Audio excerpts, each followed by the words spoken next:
Hello! Hello! Welcome back to another episode of Bonnet, Babble with me, Katie. And me, Evie. Yay! Hope you're having a wonderful day. It's nice and sunny. It is. I'm very, very hot. Yes, but it's nice and sunny. It's bright. I know, but my tablets make me like extra sweaty. I don't have that issue. Well, yeah, but all my tablets, every single one of them has the side effect of you're going to sweat more. Which just means that when I'm washing up, I'm very, very sweaty. That's a you problem. Yeah. The sun's not going to... So sympathetic. And I'm ginger. It's just really hard work. I don't like it.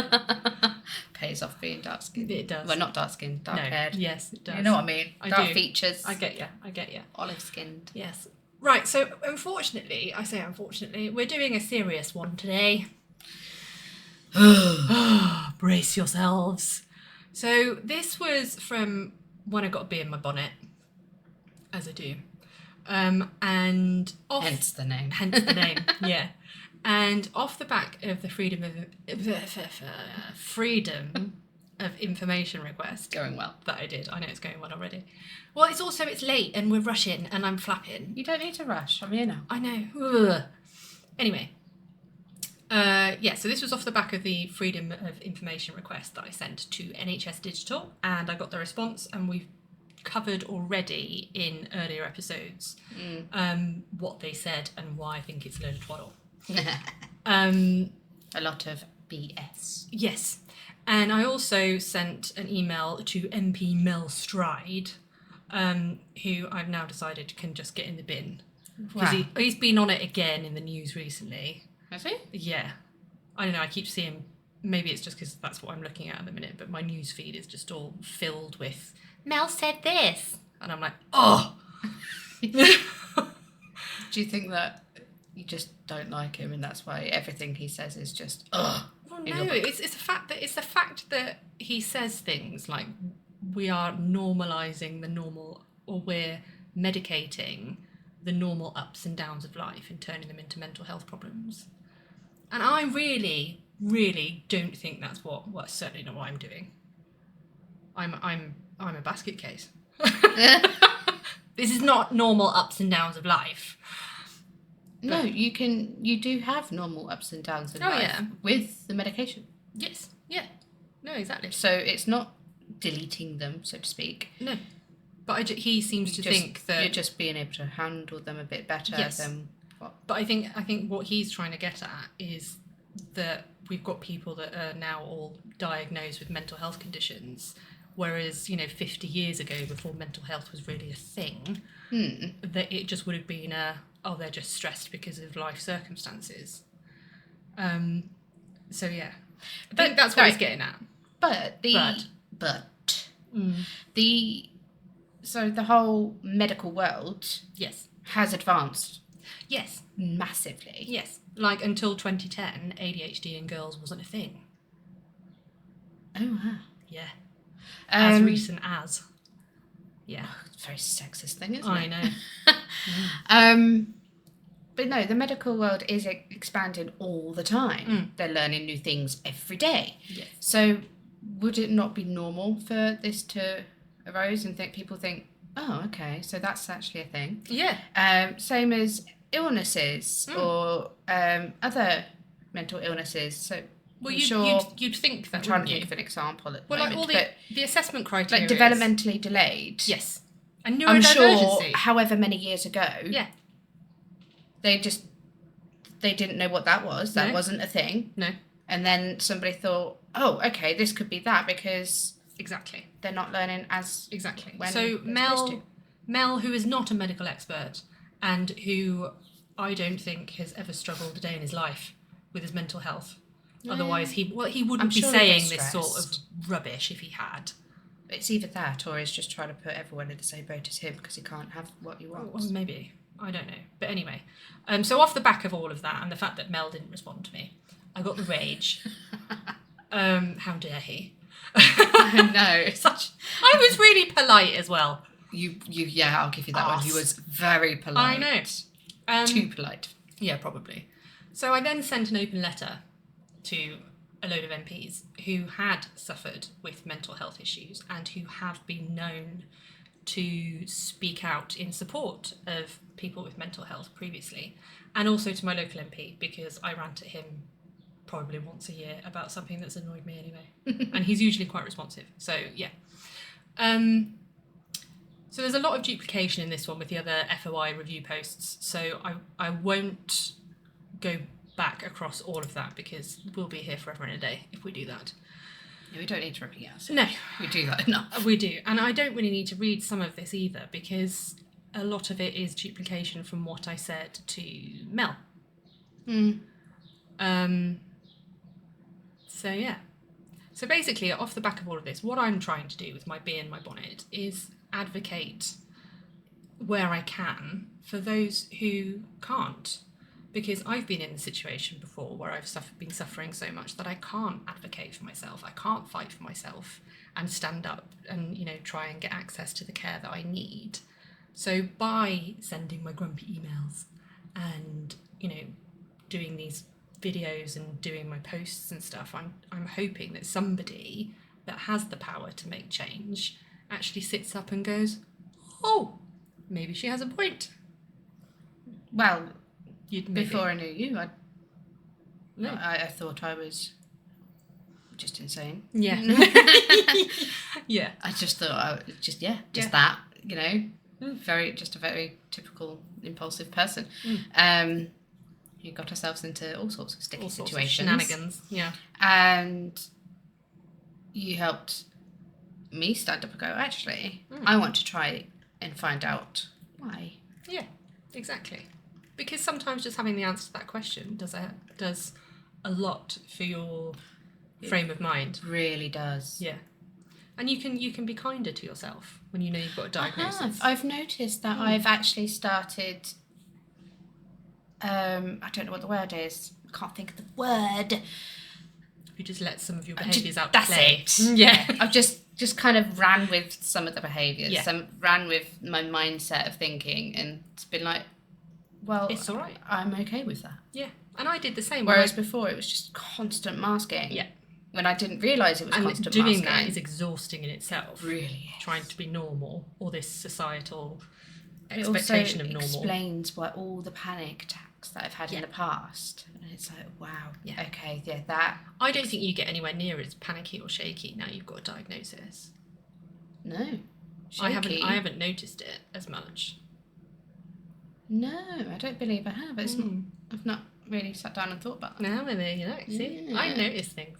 You do. I'm paying attention. We just need to pay attention to other things. Yes, we do. So back on track. Sorry. So after the whole spiel that I've done on the blog of repeating myself from the freedom, oh my God, I can't say it, FOI analysis thingamabobs, okay? Freedom of information. That one. That's it. Yeah. I can't do it. Because I talk Shocking that I can. quickly. And you can't. I know. Normally it's the other way around. Yeah. So I literally just said that overall, their response is incredibly disappointing. I don't believe I could write a meaningful report on this topic due to the sheer absence of data. Because I think it was 8 out of 10 data points that I'd requested was computer says no. Yeah, it was. Yeah. Really yeah, helpful. You only got 2 helpful answers. I did, yeah.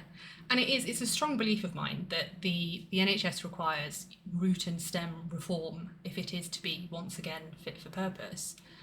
So taking mental health services as a prime example, we have several disparate systems and it changes between ICB, sometimes between CCG, and results in... Okay, what are they? ICB. I'm trying to go for postcode lottery. You missed it completely. You're too focused on the... I don't know what CCG stands for. Okay. Community. I heard letters and it group. confuses my head. ICB, I think, is Integrated Care Board thing. I don't know. I don't know why we have ICBs and CCGs. Somebody... CCG just reminds me of the... It's not an CCG, it's an ECG. ECG, yeah, the heart thing. Yeah, the heart thing. Yeah. So I just hear go into medical stuff. I'm like, why are you talking about ECGs for? Yeah. But no, I think it used to be a proper national health service where it was all sort of managed centrally and all funded centrally, and then some idiot had the bright idea of, why don't we make it all the local authorities' problems, and then we'll set up these stupid like oversight committees, which is what the ICBs are, I believe, and then they can manage their own funding. And clearly that does not work. Well, clearly they've never heard the saying of too many chefs in a kitchen. And that, yeah. Too many chiefs, not enough Indians. Yes. That one too. Quite. That fits. Yeah, and because of that, because we have all these disparate systems, they don't talk to each other. So we don't know our arse from our elbow, which is really helpful. And they duplicate work. I've never seen so much duplication. Like when you go into A&E these days, you get triaged, and then they write everything down. Then you might see another nurse, and they write everything down. Then you might see a doctor, and then they write everything down. And it's like, why? And you have to repeat yourselves. Yes. And constantly. Yeah, and you because you've gone over it so many times, you forget what you told each person, and you might miss out important details and all that sort of stuff. So it's not very good for patients either. Let alone the fact that we're wasting money doing one job 3 times. And I did stumble across. It's a cross. It's a mix between a pon and a cross. A cron. I was reading the news again. Terrible idea. The other day, and I stumbled upon. So I'm going to say it again. Stumbled upon. There we go. It was like an open letter sort of thing from a doctor who's worked within the NHS. I read it to you, yes. And he was talking about the fact that it was the infrastructure of NHS hospitals, so their equipment and their buildings are all falling apart due to sheer lack of investment, and a job that should have taken 10 minutes took him 3 hours, and that sort of stuff. And I'm not bloody surprised. And he was having to run all around the place. And there's been all this investment in recruitment into paramedics and doctors and nurses and all that sort of stuff. And the hilarity is that I think it's something like they've got 20% more staff, but they're treating the same number of patients because their equipment and the infrastructure is so completely buggered that it's taking them so much longer to do their jobs. Yeah. So, yeah, it's kaput. The whole thing is what I'm trying to get to. There will be no NHS one day. No, there won't be. But I think that's what they're trying to do. They're trying to cut it up into little pieces until we end up with some stupid American type system, which is rubbish. Yeah. I don't want that. I don't want to end up being 60 grand in debt because I needed a C-section. Like, it's just... Yeah. And it's probably more than that, to be honest. Our poor kids. Yeah. It's bad enough anyway. None really of the younger generation are going to be able to buy a house, and they're going to be riddled with debt if they go to university and all that sort of stuff. It's just that the whole thing's broken. The country is broken. It is. It is. I might just go and emigrate somewhere like hot and sunny, and just but your UK can get in the bin. But abroad they have aircon, which makes me happy. And shade. And shade. Yeah. And I'll just have to find a sun cream that doesn't give me the ick. Anyway. You'll be there for a while. Yeah, so they're not talking to each other, they're duplicating work, and the result is that nobody gets the support that they require. Instead, we have a culture of medicating first, and never, in particular for mental health, and never really pursuing the root cause until the individual becomes a danger to themselves or others. And I think that's the key for me here. There's no preventative measure. It's let's wait until you try and off yourself or go on a murder spree, and then maybe we'll help you. No, it's the same with the police. Yeah. They don't do anything they until don't. They're terrible. Actually action has been taken. Yeah, I need to do I've got a big old saga to do with the police. Oh, that my nightmare neighbour. Oh, yes. Yeah. Big in your bonnet. Saga. And lots of grumpy emails. So that will take a long time to do. I'll get to that, I will. So I did say... I do. I have a lot of drama llama. That's what I mean. Every time I get involved in something, it just all drastically implodes and becomes chaotic. It's great. Yeah, that's why I'm so stressed all the time.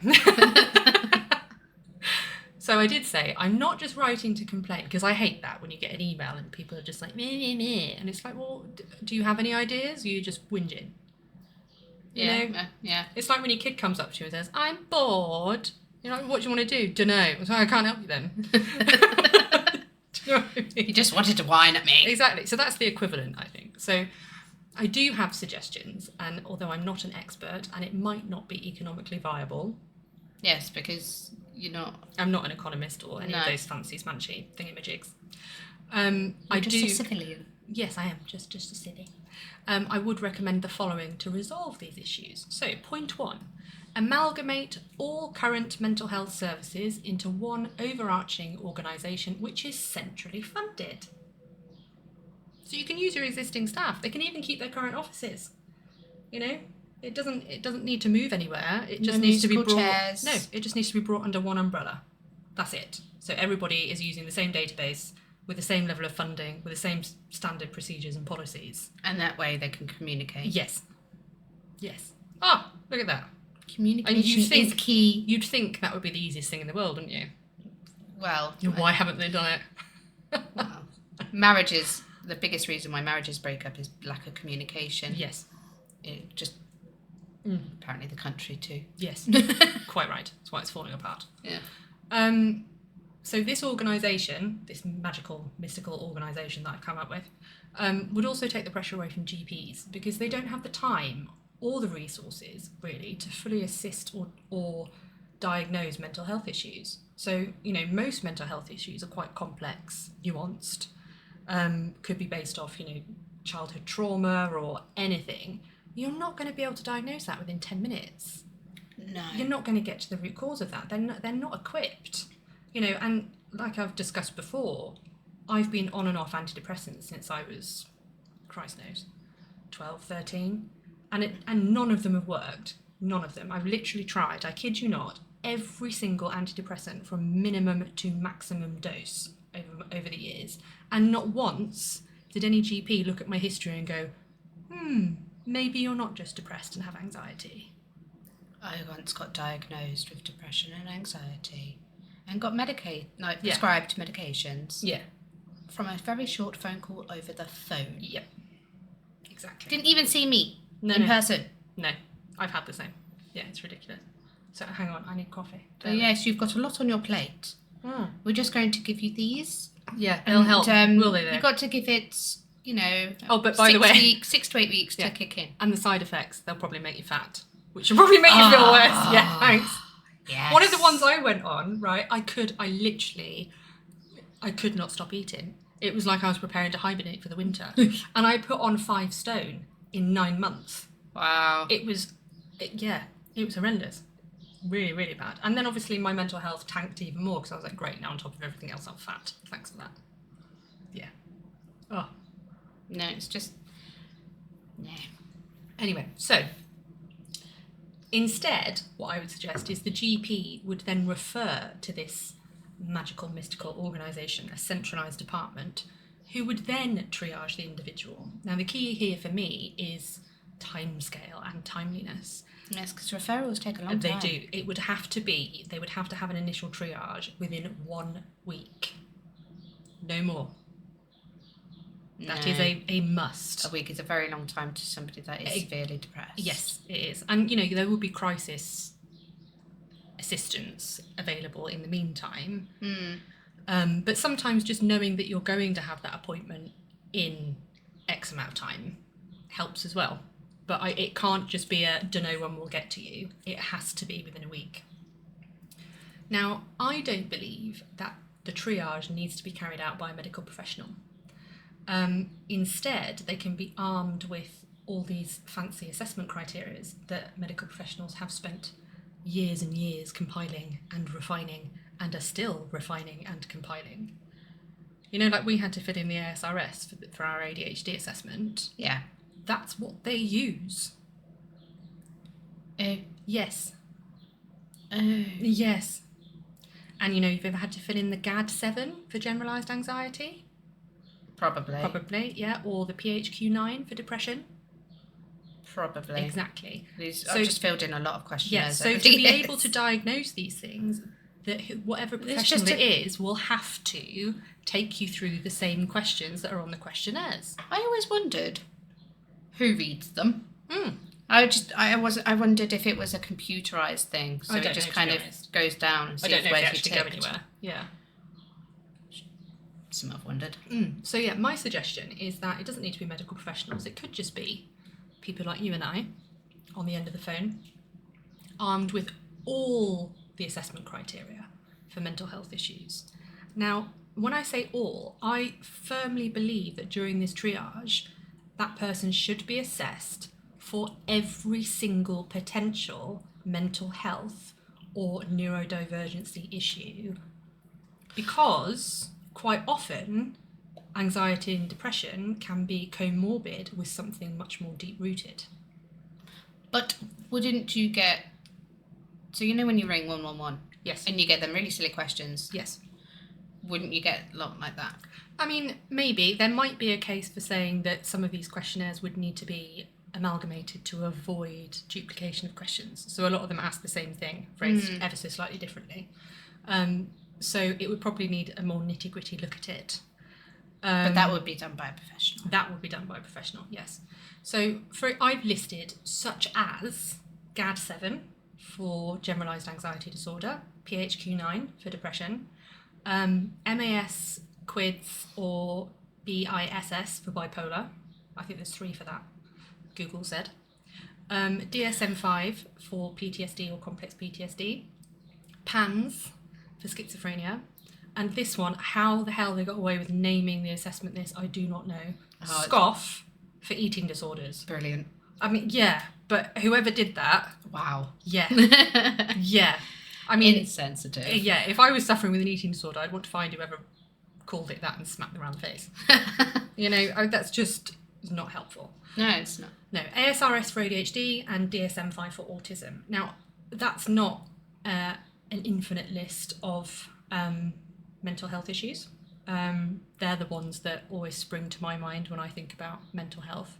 They're at the forefront of what's the word I'm looking for? I don't know. To me, they're just, because I've suffered with some or been assessed for most in the past, they're kind of, when I think about mental health, that's what I think of, is those things. But I know that's not an exhaustive list. But again, any other potential conditions are likely to be well defined for assessment. Because in order to be diagnosed with these conditions, you have to have been assessed and meet certain criteria. So these criteria must be defined somewhere. You haven't got borderline personality disorder or personality No, disorder? I don't. So. No, I don't have that one. No, you're right, I don't. I forgot about that. Yeah, because I'm ADHD. So yeah, I believe that the triage should be done via the phone or via video conference, depending on whatever medical professionals advise. And the forms actually filled in by the assessor. I don't believe that we should pre-send these forms to the people and go, fill all of these in before your appointment. It's very daunting. It is, it's horrible. I know for my ADHD assessment, I had this massive questionnaire and I was like, oh my God. And the problem was I knew if I didn't do it right then and there, that it would go on to my never-ending to-do list and probably would never get done. And if you don't do it, you can't be assessed. So I opened it, I think it was about 11 o'clock in the morning, and I was doing it until about 9 o'clock at night. And I got really, really stressed whenever the kids interrupted me and all that sort of stuff, because I was really trying to concentrate on putting this all together. I found it really, really difficult. I thought it wouldn't take long, because I thought, it's a nice little short it's a checklist, and then you scroll, and then you're like, there's more.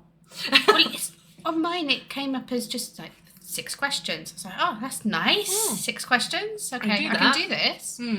And then I turned the page, and there was more. And then there was another page, and then another page. And it just kept going on and on, and I just thought, exactly, that's a lot of writing. It is. Christ, we're already at 23 minutes. Right. I'm just gonna. Let's just get it done. Okay. So many sidetracks already. Get it done. Yes, get it done. So yeah, don't send it to them straight away or before the appointment, because someone's going to, look at this stack of paperwork and go, no, I'd rather cuddle my toaster than deal with all of this crap. All potential diagnoses should be explored using the assessment criteria, including but not limited to the ones I've already discussed. Depending on which diagnostic criteria are met, this would then instigate one or multiple diagnostic workflows, which would allow the individual access to a psychiatrist when necessary. Within a reasonable timescale as well. What that timescale would be, I don't know. I don't know how many psychiatrists we have in the UK under the NHS. Probably not a lot, because it is like trying to find a rocking horse poop. The lesser spotted NHS I don't know unicorn. the answer to that one either. No, I don't either. So I think there does need to be There's a lot of, I do know there's a lot of, what's it called? Qualified. Oh yeah, there's a lot of qualified. But the active working, I don't know. No, I don't know either.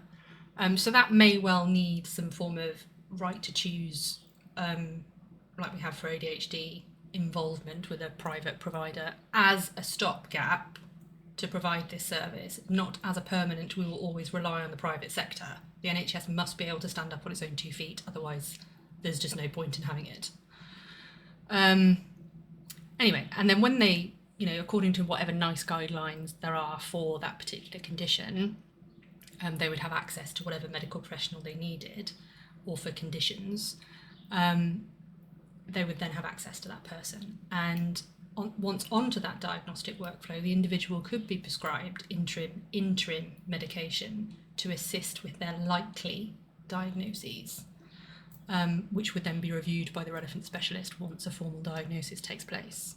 So, for example, I don't see any harm. I know that stimulants, for example, are a Class B controlled substance, but whilst I was waiting 7 months to start titration, if somebody had just stuck me on the lowest dose and told me to fill in a form every week looking at my blood pressure and heart rate, that probably would have made that whole period a lot easier to manage.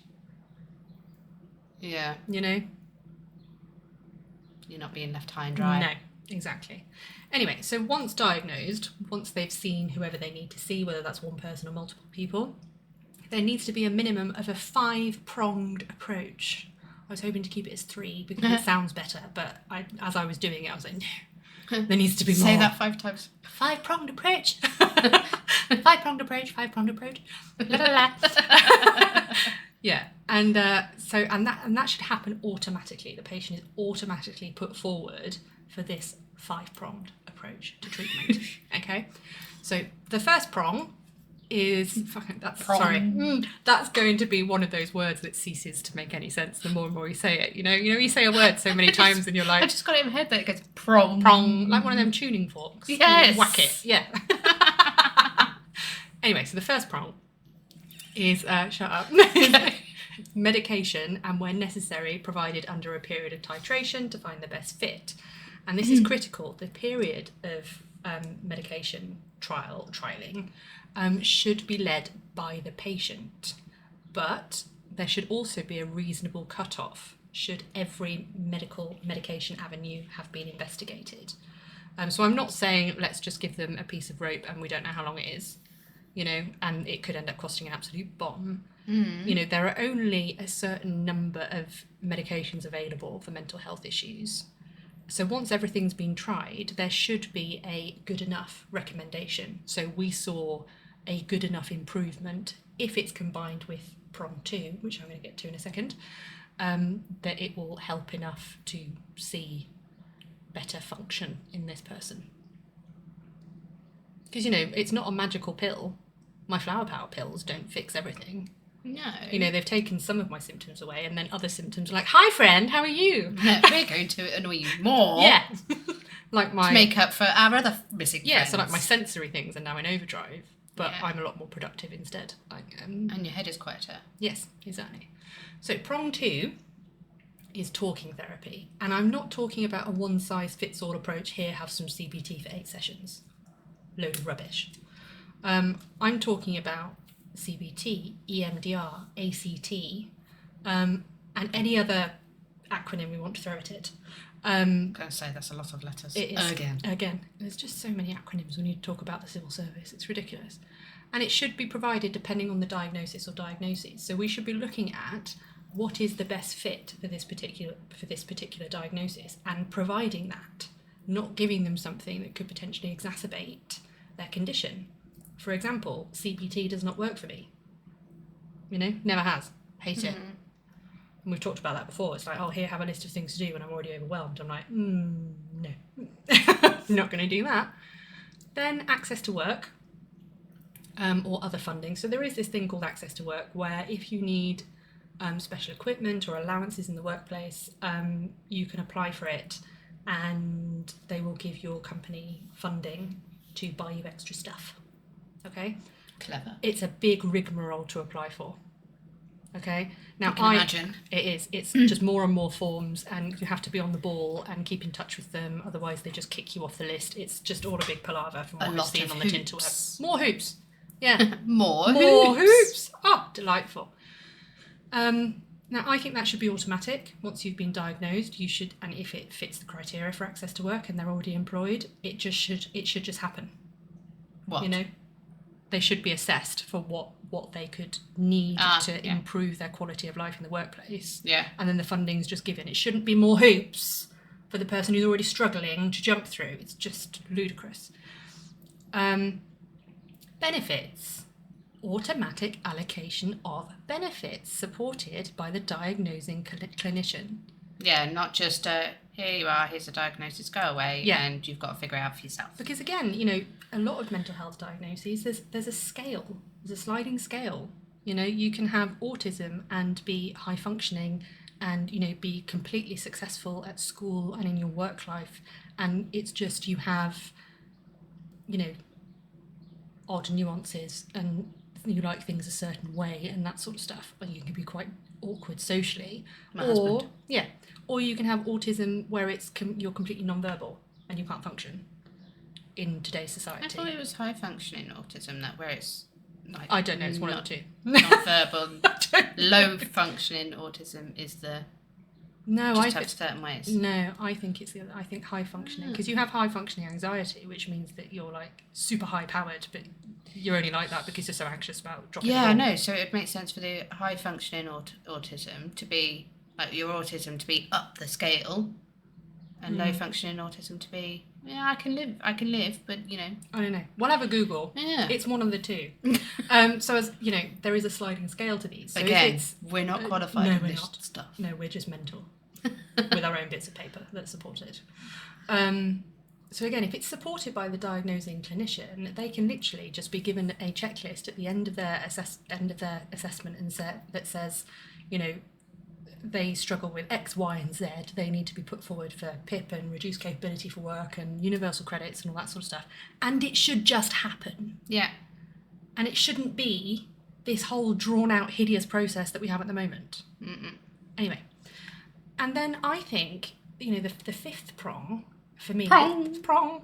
This is a new one that I don't believe we do at the moment. I know we have these, you know, work coaches and all that sort of rubbish under universal credit who are as much use as the chocolate fire guard, in my opinion. Assistance in finding work if not currently in work or able. So if they're unable, that position should be reviewed annually depending on the diagnosis. Okay, if this is rolled out and onto a wider scale, if they're missing a limb, it's not going to grow back. You don't need to look at it every year. Okay? But for mental health conditions, they do vary. There's it's still gone. Yeah. Oh no. I just need to write this entire form that is 28 pages because my leg is still gone. It's still not there. Yeah, exactly. So it should be reviewed annually for mental health in particular, where there are a lot of peaks and troughs. But, you know, there could be things like, do they need further training to find a rewarding and suitable career? You know, particularly for, you know, like ADHD and such, we get bored really, really, really quick. You're banging things. Shh. You know, we get really, really bored really, really quickly. So for me, having a job that's, you know, really, really admin intensive and I'm doing the same thing every day would just be the worst idea in the world. See, this is why I went into training to what I wanted, because it was something different each day. I wanted to do stage makeup. I didn't want to do makeup, but I wanted to do stage hair. Put-ups and styles. And yeah. So, you know, is there funding available? And somebody should be looking into this on behalf of that individual and, you know, talking to them and saying, you know, what do you enjoy? And based off of that these are different options. These are different options. This is how we can get funding. This is how it would affect you if that person needed to put in any funding themselves or, you know, but it needs to all be explained in simple, stupid terms, you know. Layman's terms, yeah. And it takes the pressure away from the struggling individual. You then feel like you have the support and there's somebody there advocating for you. So you're making it helpful. You're taking something off your plate. Yeah, exactly. You're helping that individual. You're assisting them to achieve their goals. And if somebody's happy in their work life and in their career, you know, that's where they're going to excel. That's where you're going to retain staff and, you know, the economy will thrive. I don't think it's rocket science. But you do excel in the things that you enjoy. Exactly. Now, you're always going to get people that take the mickey with these sort of things. So my kind of fail-safe to that would be failure to engage with any of these treatment prongs. So, for example, you know, if they missed, say, 3 phone calls in a row that were scheduled, it would result in removal from these prongs of treatment.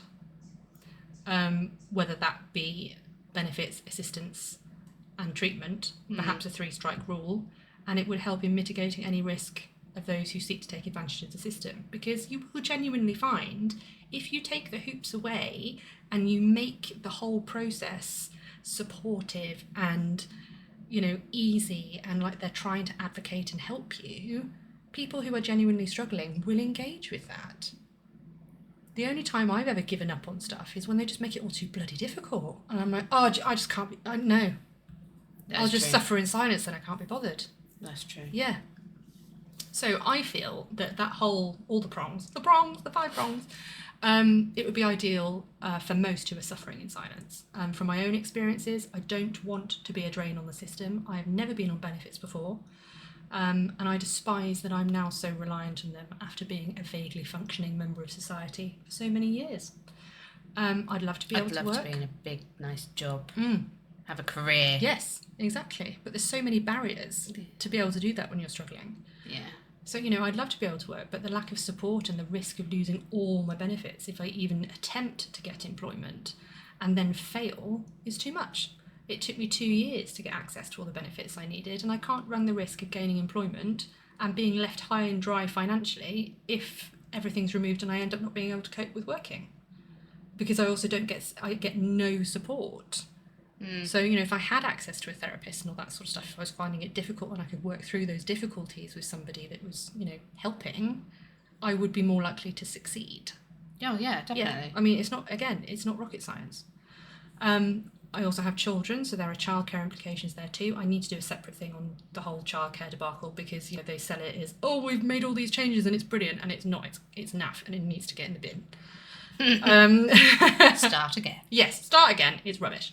So you'd need to find a way to make it worthwhile for mothers to go back to work, make it worthwhile financially. And because fathers.